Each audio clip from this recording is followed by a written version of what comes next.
os erros nucleares e falhas de segurança, que quase levaram à Terceira Guerra Mundial.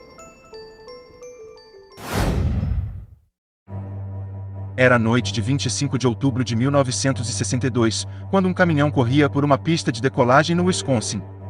Seu motorista tinha pouco tempo para impedir que os aviões levantassem voo. Alguns minutos antes, um guarda do Centro de Defesa Aérea de Minnesota tinha avistado uma figura sombria, tentando escalar a grade da instalação militar. Ele atirou no invasor e fez soar o alarme de segurança, temendo que fosse parte de um ataque soviético de grandes proporções. Imediatamente, alarmes de intrusos soaram em todas as outras bases aéreas da região. A situação havia fugido de controle. Em outra base aérea no Wisconsin, alguém moveu a chave errada, e em vez de soar o alerta de segurança padrão, os pilotos ouviram uma sirene de emergência, ordenando que eles levantassem voo imediatamente. A atividade na base já era frenética, com os pilotos correndo para entrar nos aviões, munidos de armas nucleares, prontos a atingir a União Soviética. Na época, a crise dos mísseis estava no seu ápice, e os nervos de todos estavam à flor da pele. Apenas 11 dias antes, um avião espião havia fotografado lançadores de mísseis balísticos em Cuba, o que indicava que os soviéticos estavam se mobilizando para atingir alvos nos Estados Unidos. O mundo inteiro sabia muito bem que era necessário apenas um apertar de botão para iniciar a Terceira Guerra Mundial, e desta vez, não haveria vencedores. Na verdade, neste caso não havia nenhum invasor, ou pelo menos nenhum invasor humano. Acredita-se que a figura esgueirando-se pela grade tenha sido um urso selvagem. Tudo não passava de um engano, que quase causou a aniquilação da humanidade. Mas naquele momento, o esquadrão ainda não sabia disso. Eles haviam sido informados de que não era treinamento, e enquanto embarcavam em seus aviões, estavam totalmente convencidos de que havia chegado a hora de atacar a União Soviética. Na cabeça deles, a Terceira Guerra Mundial havia começado. Por fim, o comandante da base percebeu o terrível engano. Os pilotos foram interceptados, já na pista de decolagem, quando já ligavam os motores para decolar rumo à União Soviética. Felizmente, eles foram parados a tempo por um agente, que pensando rapidamente, pegou um caminhão e dirigiu-se a eles, impedindo a decolagem. A ansiedade atômica dos anos 60 ainda não foi totalmente esquecida. Os abrigos nucleares preservaram a memória dessa época, e mesmo assim, as preocupações existenciais voltaram-se para outras ameaças, como as mudanças climáticas. Nós nos esquecemos facilmente que existem cerca de 14.000 armas nucleares em todo o mundo, com o poder combinado de eliminar a vida de cerca de 3 bilhões de pessoas de uma única vez. Sabemos que a possibilidade de qualquer líder mundial detonar intencionalmente uma delas é extremamente remota. Afinal, esse líder teria que ser maluco. O que não calculamos nessa equação é a possibilidade de que isso aconteça um dia, por acidente. Já fomos levados à iminência da guerra nuclear por eventos inofensivos, como um bando de cisnes voando, pequenos problemas de computador e até anormalidades do clima. Em 1958, um avião despejou acidentalmente uma bomba nuclear no quintal de uma fazenda. Milagrosamente, nenhum ser humano morreu, mas suas galinhas foram vaporizadas. E esses contratempos continuam ocorrendo. Em 2010, a Força Aérea dos Estados Unidos perdeu temporariamente a comunicação com 50 mísseis nucleares, o que significava que eles não poderiam ser desligados em um eventual lançamento. Apesar dos custos trilionários e da sofisticação tecnológica das armas nucleares modernas, os registros mostram a facilidade com que as salvaguardas estabelecidas podem ser confundidas por um simples erro de interpretação. Em 25 de janeiro de 1995, o então presidente russo Boris Yeltsin tornou-se o primeiro líder mundial da história a ativar uma maleta nuclear. Um tipo de mochila que contém as instruções e códigos necessários para detonar as bombas nucleares. Os operadores de radar russos observaram o lançamento de um foguete na costa da Noruega e assistiram apreensivos à sua elevação aos céus. Com a maleta em mãos, Yeltsin consultou freneticamente seus conselheiros de segurança para saber se deveria lançar um contra-ataque. Faltando apenas 35 segundos, eles perceberam que o foguete se dirigia ao oceano e, portanto, não representava uma ameaça. Posteriormente, veio a informação de que não era um ataque nuclear, e sim uma sonda científica, que havia sido enviada para estudar a aurora boreal. Autoridades norueguesas ficaram perplexas quando souberam da comoção causada pelo lançamento, já que ele havia sido anunciado ao público, com pelo menos um mês de antecedência. Fundamentalmente, não importa se um ataque nuclear for iniciado por equívoco ou devido a uma ameaça real. Depois de iniciado, ele é irreversível.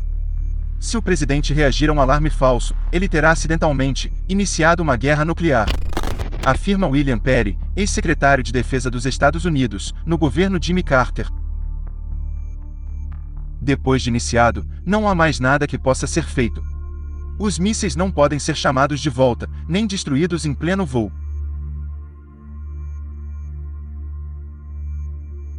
Nas primeiras horas da manhã, de 26 de setembro de 1983, Stanislav Petrov observou que os sistemas de alerta nuclear da União Soviética detectaram um ataque de mísseis vindo dos Estados Unidos.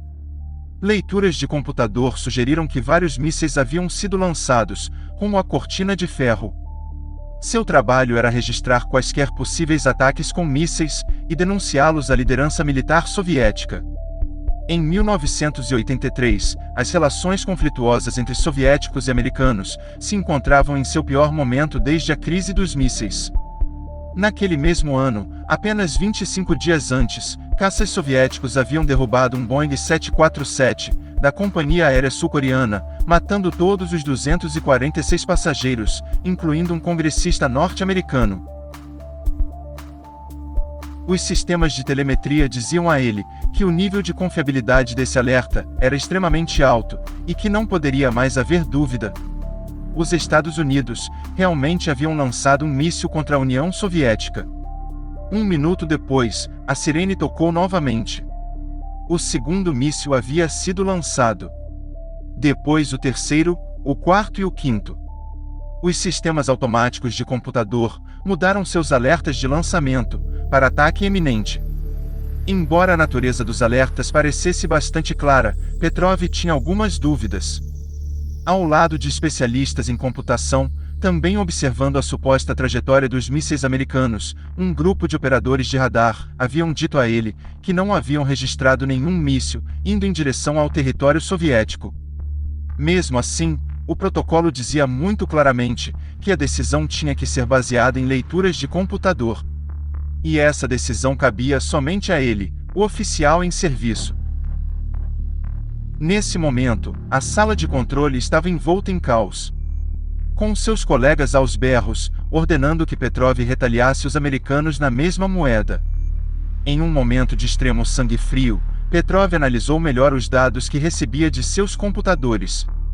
Nesse momento, os sistemas automatizados de mísseis soviéticos já não se limitavam a indicar múltiplos lançamentos de mísseis inimigos, com os computadores informando que haviam entrado em modo de falha. A partir dessas informações, Petrov ligou o sinal de alerta, afirmando que se os americanos quisessem acabar com a União Soviética, teriam lançado centenas ou milhares de mísseis de uma só vez, e não apenas 5. Após cruzar as informações que recebia, com dados de outras centrais nucleares soviéticas, Petrov concluiu que seu computador estava errado, e simplesmente reiniciou o sistema. Stanislav Petrov faleceu em 2017. Em suas entrevistas para a mídia internacional, afirmava que nunca recebeu nenhum tipo de recompensa, nem pelo governo soviético, nem muito pelo governo russo. Pelo contrário, tendo recebido, alguns dias depois, uma reprimenda oficial do governo soviético, pela forma como ignorou os alertas do sistema automatizado. Petrov ficou em silêncio por mais de 10 anos, foi somente com o colapso da União Soviética que sua história chegou à imprensa, recebendo vários prêmios internacionais. Os primeiros sistemas de alerta de mísseis remontam à Guerra Fria e estão na raiz desse potencial de erros. Esses sistemas os detectam com antecedência, o que permite que os países atacados possam contra-atacar antes que suas próprias armas sejam destruídas, e para isso, é necessário obter dados. Muitos norte-americanos desconhecem que os Estados Unidos possuem diversos satélites observando a Terra, silenciosamente, e o tempo todo. Muitos desses satélites encontram-se a 36 mil quilômetros acima do planeta. Esses satélites estão em órbita geoestacionária, num local onde nunca mudam de posição em relação ao planeta. mas os satélites não conseguem rastrear os mísseis depois de lançados. Para isso, é necessário manter centenas de estações de radar, que podem determinar a posição e a velocidade dos mísseis, calculando suas trajetórias. Embora a Guerra Fria tenha terminado há muito tempo, ainda estamos preparados para um ataque não provocado, e vindo do nada. Muitos especialistas concordam que a maior ameaça vem, ironicamente, dos próprios sistemas automatizados de lançamento, projetados justamente para nos proteger.